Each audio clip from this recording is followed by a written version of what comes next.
Start అవుతుంది కనుక చక్కగా పాటలు అలాగే దేవుని వాక్యం నేర్చుకునేలాగానే యేసయ్య కృప చూపిస్తున్నాము. స్తోత్రాలు చెల్లించండి. చక్కగా పాటలు దేవుని వాక్యం నేర్చుకునేలాగా యేసయ్య చక్కటి జ్ఞానం దయచేయాలని స్తోత్రాలు చెల్లించండి. మన మధ్యలో ఉన్న హర్షిత్ ప్రేయర్ చేస్తుంది. అలాగే అక్కడ నేర్పించిన పాటలన్నీ నేర్చుకొని డాన్స్ చేసిన మీకు దయచేసి మీ చిన్న ప్రార్థన వేసుకునే సమయంలో అని వేసుకుంటూ ఆడతారు అంటే ఆమె अपने यीशु के लिए ताली बजाएंगे नाचेंगे अपने यीशु के लिए बड़े बड़े काम उसने किया बड़े बड़े काम उसने किया ताली बजाएंगे नाचेंगे अपने यीशु के लिए ताली बजाएंगे नाचेंगे अपने यीशु के लिए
కూర్చో. పాప పక్క ఏయ్. ఉన్నారా? మళ్ళీ సండే స్కూల్ రావడానికి ఎంతమందికి హ్యాపీ ఉంది? నిజంగానా? మిస్ అయ్యారా సండే స్కూల్ని?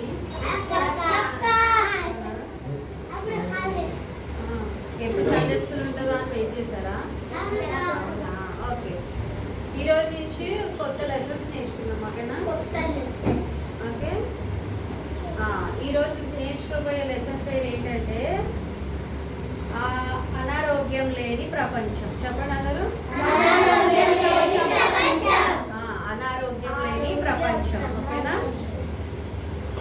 అయితే అనారోగ్యం లేని ప్రపంచం ఏంటక్క అని అనుకుంటున్నారా? ఎందుకంటే ఈ ప్రపంచంలో అనారోగ్యం ఉంటుంది కదా, ఉందా? హెడేక్స్ ఉన్నాయి, ఫీవర్స్ ఉన్నాయి, రకరకాల అనారోగ్య సమస్యలు ఉన్నాయా లేవా? ఉన్నాయి కదా, అందరికీ ఉన్నాయి కదా. కానీ అనారోగ్యం లేని ఒక ప్రపంచం ఉందన్నమాట బైబిల్లో, ఓకేనా? ఆ స్టోరీ గురించి ఈరోజు మనం నేర్చుకున్నాం.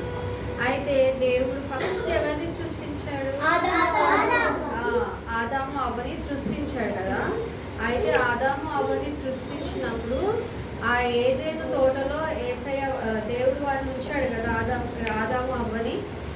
మొత్తం అన్ని కూడా యేసయ్య కలుగజేశాడు కదా, భూమిని, ఆకాశాన్ని కదా, చెట్లను, పశువులను, జంతువులను, ఇంకా నేలను, ప్రాకు అన్నిటిని కూడా యేసయ్య సృష్టించాడా లేదా?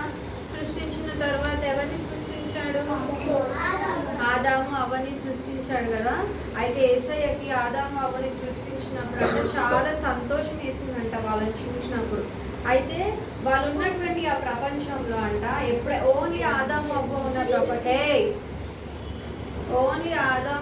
ఉన్న ప్రపంచంలో అసలు ఏ నొప్పి ఏమీ ఉండేవి కాదంట, తెలుసా? ఇప్పుడు మనకు ఉన్నాయా నొప్పులు? ఉన్నాయా? నొప్పులేం లేవా? ఫీవర్స్ లేవా? తలనొప్పి లేదా? కాళ్ళనొప్పులు లేవా? హెడేక్స్ వస్తాయి అన్నీ కదా, జలుబులు వస్తాయి కదా, ఇవన్నీ ఉన్నాయా లేవా? ఇప్పుడు ఉన్నాయి కదా, అన్ని పెయిన్స్ అన్నీ ఉన్నాయి కదా. కానీ ఆ కాలంలో ఏం లేవంట, అసలు బాధ లేదంట, నొప్పులు లేవంట, అనారోగ్యం లేదంట, కష్టం లేదంట, చదవడం లేదంట, ఏమీ లేవు. ఓన్లీ యేసయ్యను స్తుతించడం, హ్యాపీగా తోటలో ఉండడం, ఇదే ఉండేదంట, తెలుసా? వాళ్ళని చూసినప్పుడు అంటే యేసయ్య చాలా సంతోషించాడంట. ఎందుకంటే నేను కలుగజేసిన మనుషులు చూడు ఎంత సంతోషంగా ఉన్నారు అని చెప్పి యేసయ్య వాళ్ళని చూసి చాలా సంతోషించాడంట. యేసయ్య మనల్ని కూడా చూసి సంతోషిస్తున్నాడా లేదా? ఇస్తున్నాడు కదా. మనం చక్కగా పాటలు పాడుతున్నాం, దేవుని వాక్యం చెప్తున్నాం, ఇంకా చక్కగా సండే స్కూల్కి వస్తున్నాం కదా. దీన్ని చూసి యేసయ్య సంతోషిస్తున్నాడా లేదా? సంతోషిస్తున్నాడు కదా. ఆదాము అవ్వని చూసినప్పుడు కూడా యేసయ్య చాలా సంతోషించాడంట. అలాగే వాళ్ళు ఉన్నటువంటి ప్రపంచంలో ఎటువంటి బాధలు కానీ ఏమీ లేవంట, తెలుసా? ఎందుకు తెలుసా? వాళ్ళకి ఏమీ లేవు. అప్పటి వరకు ఏం చేశారు? దేవుని మాట విన్నారు, ఓకేనా? ఎందుకు వాళ్ళకి ఎటువంటి అనారోగ్యం లేదు, లేకపోతే ఏం నొప్పులు లేవు, కష్టం లేదు, నష్టం లేదు, వాళ్ళకి బాధ లేదు, ఇబ్బంది లేదు. ఎందుకు ఇవన్నీ లేవు అంటే వాళ్ళు అప్పటి వరకు ఏం చేశారు? దేవుని మాట విన్నారు. చెప్పండి అందరూ, ఎవరి మాట విన్నారు? దేవుని మాట విన్నారు. ఎప్పటి వరకు అయితే దేవుని మాట విన్నారో వాళ్ళకి అసలు ఎటువంటి బాధ కానీ ఏమీ లేవంట. ఎప్పుడు కూడా వాళ్ళు ఏం చేశారు? సంతోషంగా ఉన్నారు కదా. ఎప్పుడైతే యేసయ్య మాట వినకుండా ఉన్నారో అప్పటి నుంచి అన్ని కష్టాలు స్టార్ట్ అయ్యాయన్నమాట. వాళ్ళకి అన్ని బాధలు, కష్టాలు అన్నీ స్టార్ట్ అయ్యాయి అన్నమాట. అన్నీ వాళ్ళే కష్టపడి అప్పుడు పని చేయడం కూడా లేదు. మంచిగా హ్యాపీగా తిని మంచిగా యేసయ్య ఇచ్చిన తోటలో హ్యాపీగా ఉండేవాళ్ళు. ఎప్పుడైతే చేసుకునే వాళ్ళు, ఫుడ్ని తయారు చేసుకునే వాళ్ళు, పని చేసేవాళ్ళు, వాళ్ళకి బాధలు వచ్చేవి, కష్టం వచ్చేది, అనారోగ్యం వచ్చేది, అన్నీ వచ్చేవి అనమాట. ఈ స్టోరీ ద్వారా ఏం నేర్చుకుంటున్నాం తెలుసా? మనం ఎప్పుడైతే ఓకేనా అదే యేసయ్య మాట వినకుండా ఉన్నాం అనుకో మనకి ఏమైతే కష్టాలు అనేది వస్తాయి, ఓకేనా? ఆదాము అవ్వ కూడా స్టార్టింగ్లో యేసయ్య మాట, దేవుని మాట విన్నప్పుడు వాళ్ళకు కూడా ఏ కష్టం లేదు, ఏం లేదు. కానీ ఎప్పుడైతే యేసయ్య మాట వినకుండా ఉన్నారో వాళ్ళకు కూడా కష్టం వచ్చిందనమాట. మీరు కూడా అనారోగ్యం లేని ప్రపంచంలో ఉండాలి అనుకున్నారు అనుకో, మీరు ఏం చేయాలి? యేసయ్య మాట వినాలి. వింటారా మరి యేసయ్య మాట? యేసయ్య మాట వినడం అంటే ఏంటి? ఇంకా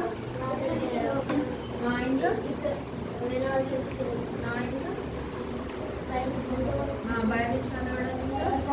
గర్ల్స్ ఏం చెప్పండి? సండే స్కూల్ అందరి కోసం ప్రార్థన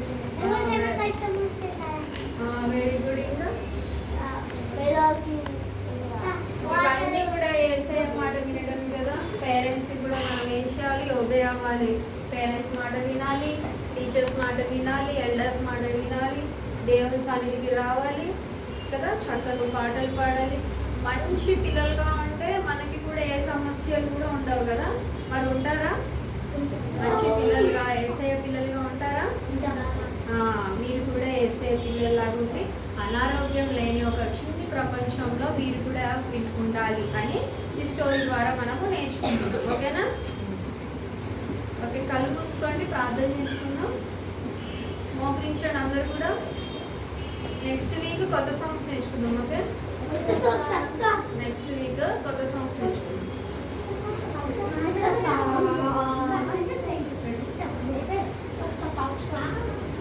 ప్రార్థన చేసుకుందాం, తర్వాత కంఠస్థ వాక్యాలు పెట్టిస్తాం. ఓకేనా? కళ్ళు మూసుకోవాలి అందరూ. అందరు కూడా కళ్ళు మూసుకోవాలి. ఈ వారమంతా మీ స్కూల్లో యేసయ్య కాపాడాలి, చక్కటి జ్ఞానం దయచేయాలి, చక్కగా చదువుకోవాలి, మంచి ఆరోగ్యం ఇచ్చేలాగా యేసయ్యని మీరు అందరూ కూడా ప్రేయర్ చేసుకోండి. లాస్ట్ ప్రార్థన చేసుకొని సండే స్కూల్ మనం ముగించుకోండి.